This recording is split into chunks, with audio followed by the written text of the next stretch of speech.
नमस्कार दोस्तों, आप सभी का स्वागत है आपके अपने YouTube चैनल पर।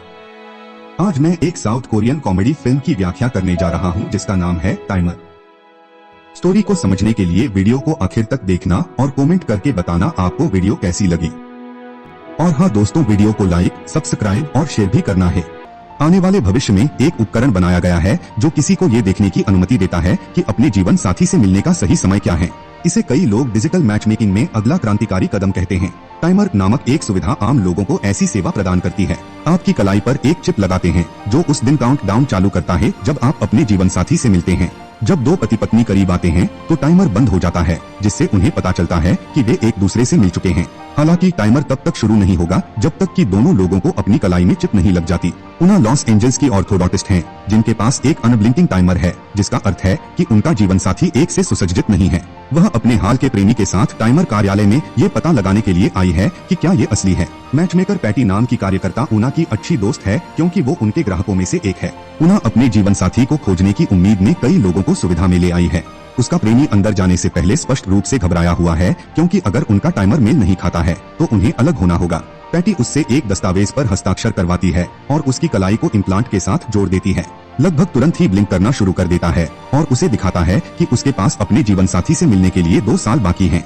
उना अपने टाइमर को इस उम्मीद में देखती है कि वह ब्लिंक करना शुरू कर दे, लेकिन ऐसा नहीं होता। उसका प्रेमी खुश है कि जब वो मेडिकल स्कूल खत्म करेगा तो वो अपने जीवन साथी से मिलेगा। यह पता लगाने के बाद कि वे एक दूसरे के लिए नहीं हैं, दोनों अलग हो जाते हैं और अपने अलग रास्ते चले जाते हैं। उना की सौतेली बहन और रूममेट स्टीव के पास एक टाइमर है जो कहता है कि वो अपने जीवन साथी से 15 साल से अधिक समय तक नहीं मिलेगी।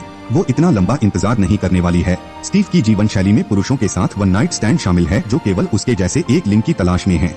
एक दिन उना एक किराने की दुकान पर है जब निकी नाम का कैशियर उससे बातचीत शुरू करता है। उसकी तारीफ करके उना की चापलूसी करता है, लेकिन उसने नोटिस किया कि उसके पास पहले से ही एक टाइमर है जिस पर एक विशिष्ट तिथि है, जिसका अर्थ है कि वो उसका जीवन साथी नहीं है। निकी भी अपने टाइमर को नोटिस करता है, लेकिन सुझाव देता है कि वो अभी भी एक दूसरे को देख सकते हैं क्योंकि जीवन साथी वैसे भी भविष्य में है। रात में बहनें अपने माता पिता के पास रात के खाने के लिए जाती हैं, लेकिन स्टीव हमेशा की तरह लेट हो जाती है। उसने नोटिस किया कि उना अपने पूर्व प्रेमी के बारे में दुखी है और उसे सलाह देती है कि वो वन नाइट स्टैंड का सहारा लेते हैं जब तक कि वो एक से नहीं मिल जाती। अपने माता पिता के घर पर हर कोई अपने छोटे भाई जेसी के लिए पहली बार अपने टाइमर को एम्बेड करने के लिए उत्साहित है। उन्होंने एक मैचमेकर को भी इस इवेंट को एक साथ मनाने के लिए आमंत्रित किया है। मैचमेकर इम्प्लांट की योजना बनाता है और तुरंत दिखाता कि अपने जीवन साथी से मिलने के लिए केवल 3 दिन बचे हैं। हर कोई उसके लिए खुश है, लेकिन उना को लगता है कि ये अनुचित है।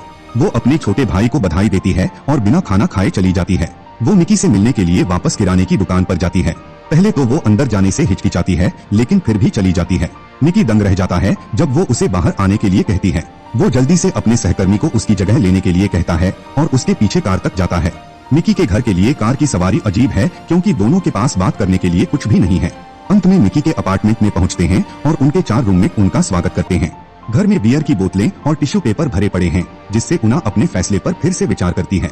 वो निकी से यह भी कहती है कि वह जल्द ही 30 साल की होने वाली है और उसे तुरंत इसका पछतावा होता है। जब वो जाने वाली होती है तो निकी उसे रुकने के लिए मना लेता है और दोनों अंत में चूम लेते हैं। लेकिन वो अपने टाइमर को फिर से नोटिस करती है जिसमें केवल 4 महीने बचे हैं। उना को पता चलता है कि वो जो कर रही है वो गलत है और माफी मांगने के बाद चली जाती है। अगले दिन वो निकी को एक मरीज के रूप में काम पर आने से हैरान है। वो मानता है कि वो उसे पसंद नहीं करती क्योंकि वो एक कैशियर है। वो उसे मनाने की कोशिश करता है, ये बताते हुए कि टाइमर आपको केवल एक निश्चित रास्ता दिखाता है। लेकिन उना स्पष्ट रूप से कहती है कि वो उसके लिए नहीं है, इसलिए वो उस पर समय बर्बाद नहीं कर रही है। इसके अलावा उसे लगता है कि वो अपने भावी जीवन साथी को धोखा दे रही है। रात में वो एक आदमी के साथ एक ब्लाइंड डेट पर जाती है, लेकिन स्पष्ट रूप से बहुत ऊब जाती है। वो तभी बात करता है जब उससे कुछ सवाल पूछती है, इसलिए तारीख खराब नोट पर समाप्त होती है। इससे उबरने के लिए उना एक क्लब में जाती है और निकी से फिर मिलती है। निकी क्लब में प्रदर्शन करने वाले बैंड में ड्रमर हैं। दोनों आंख से संपर्क करते हैं और दिन के अंत में निकी के कमरे में पहुंचे। जैसे ही वे बाहर निकलते हैं, उसके रूममेट घर पर आते हैं और उन्हें परेशान करते हैं। निकी उन सभी को चुप रहने के लिए कहता है क्योंकि उसे उना जैसे किसी व्यक्ति के साथ मिलने का यही एकमात्र मौका लगता है। इस बीच स्टीव एक नर्सिंग होम में रिसेप्शनिस्ट के रूप में अपनी नौकरी पर है जब डैन नाम का एक सुंदर आदमी अंदर आता है। स्टीव उसमें रुचि रखती है, लेकिन ये देखकर निराश है कि उसके पास टाइमर नहीं है। घर पर स्टीव उना से उसकी रात के बारे में पूछती है और अंत में एक लड़के के साथ होने पर उसे गर्व होता है। स्टीव उसे सलाह भी देती है कि वो फिर कभी उससे न मिले। आखिरकार वो दिन है जब उना का भाई अपने जीवन साथी से मिलता है। उसके माता पिता उत्साह से उसे स्कूल भेजते हैं, लेकिन उसका पूरा दिन बिना टाइमर के ही बीत जाता है। जब वो अंत में घर लौटता है तो उनकी नौकरानी उसे अपनी बेटी सोलेदाद से मिलवाती है और टाइमर बंद हो जाता है। जबकि जेसी की माँ उत्साहित है, सोलेदाद के माता पिता उसके साथ परिसर छोड़ देते हैं। शाम को ऊना काम से घर लौटने वाली होती है कि मिकी ने उसे चौंका दिया। वह उसे चेहरे पर मारती है और दोनों अपने घर चले जाते हैं। स्टीव आसपास नहीं है, यह सुनिश्चित करने के बाद ऊना उसे चूमती है।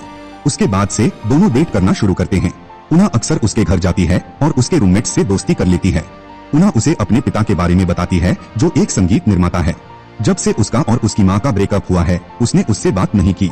एक दिन काम पर स्टीव को कॉल रिसीव न करने पर बॉस द्वारा चिल्लाया जाता है। डैन उससे झूठ बोलता है और उसे स्थिति से बाहर निकालता है। डैन स्पष्ट रूप से स्टीव में रुचि रखता है, लेकिन स्टीव को परवाह नहीं है। फिर भी स्टीव उसे बाहर जाने के लिए कहती है। उसके और ऊना के बीच एक डेट करने की योजना बना रही है। स्टीव ऊना को शाम को क्लब में आने के लिए कहती है, क्योंकि वो हाल ही में कहीं बाहर नहीं गई है। स्टीव को मिकी के बारे में न बताने के लिए ऊना को बुरा लगता है, लेकिन उसे जज किए जाने का डर है। उस दिन बाद में स्टीव और डैन लंबे समय तक बार में ऊना का इंतजार करते हैं, लेकिन वो नहीं आती है। ऊना मिकी के साथ उसके कमरे में घूमती है। स्टीव और डैन काफी देर तक बात करते हैं। डैन उसे अपनी पत्नी के बारे में बताता है, जो 3 साल पहले मर गई थी। उनका मानना है कि वो उनकी जीवन साथी थी, इसलिए उन्हें कभी भी अपनी कलाई पर टाइमर नहीं लगाना पड़ा। जैसे जैसे बातचीत जारी रहती है, वो एक दूसरे को पसंद करने लगते हैं। लेकिन जब स्टीव घर लौटती है, वह मिकी को अपने कमरे में देखती है और पता लगाती है कि दोनों के बीच क्या चल रहा है। जब बहनें मिकी के टाइमर के बारे में बहस करने लगती हैं, तो चीजें गर्म हो जाती हैं। मिकी उन्हें बीच में रोकता है और बताता है कि उसका टाइमर वास्तव में एक स्टिकर है, जिसे उसने खरीदा है। वो वास्तव में टाइमर में विश्वास नहीं करता है और उसे कभी नहीं मिलेगा। हर समय उससे झूठ बोलने के लिए ऊना पूरी तरह सदमे में है। वह गुस्से में उसे जाने के लिए कहती है। उनका एक साथ समय केवल आनंददायक रहा था, क्योंकि उसने सोचा था कि ये लंबे समय तक नहीं टिकेगा। अब जब वो जानती है कि उसके पास टाइमर नहीं है, तो वो विश्वासघात महसूस करती है।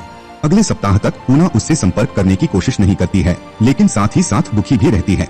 वो अंत में उससे बात करने का फैसला करती है और उससे कहती है कि उसे खेद है। मिकी धन्यवाद देने के लिए ऊना के माता पिता के घर पर मिलते हैं। उनके घर की नौकरानी और उनकी बेटी भी भोजन के लिए आए हुए हैं। मिकी स्पेनिश में बोलना जानता है, इसलिए वो उनके साथ आसानी से घुल मिल जाता है। ऊना उन सभी सवालों का जवाब देती है जो उसके माता पिता मिकी से पूछते हैं और उसे बोलने नहीं देती।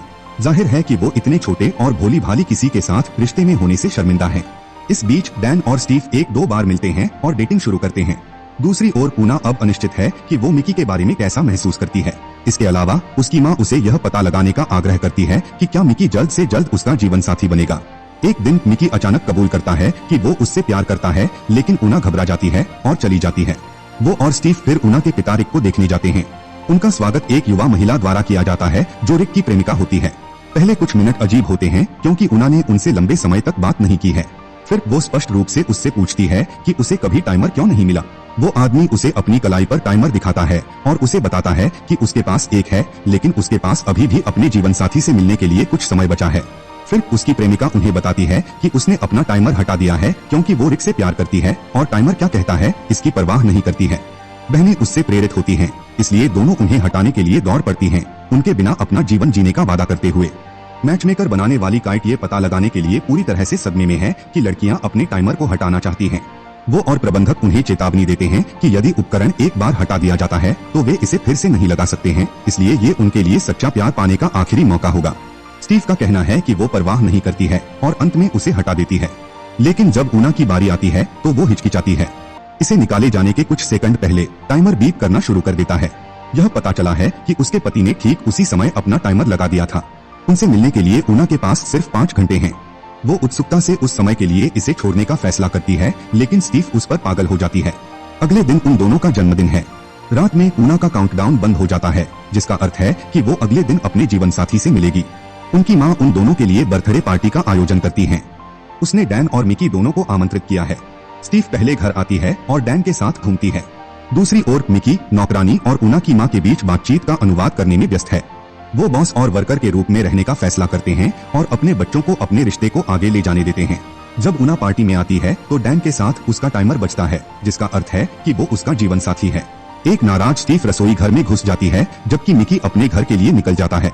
डैन स्टीव का पीछा करता है और उससे पूछता है कि क्या वो ठीक है।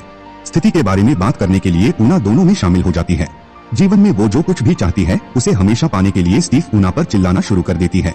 वो मानती है कि ऊना ने डैन को छीन लिया है, जो एकमात्र व्यक्ति है जिसमें उसकी दिलचस्पी थी।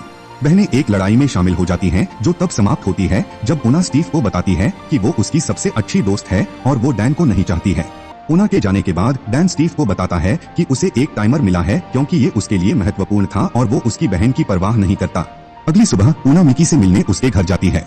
उना उसे दिखाती है कि उसने अपना टाइमर हटा दिया है क्योंकि वो उसके साथ रहना चाहती है। मिकी पहले तो भ्रमित होता है लेकिन फिर अंत में उसे चुन लेता है। अगले दिन स्टीव ने उना को जगाया और उन्होंने अपने मतभेदों को सुलझा लिया। आखिरी सीन में उना फिर एक रन पर निकल जाती है और संयोग से डैन से मिलती है।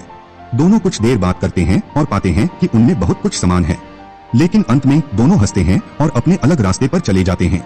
ऐसे और वीडियो के लिए सब्सक्राइब और लाइक करें और नोटिफिकेशन को भी चालू कर देना। वापस कल मिलते हैं एक नए मूवी के साथ, तब तक के लिए take care and bye bye.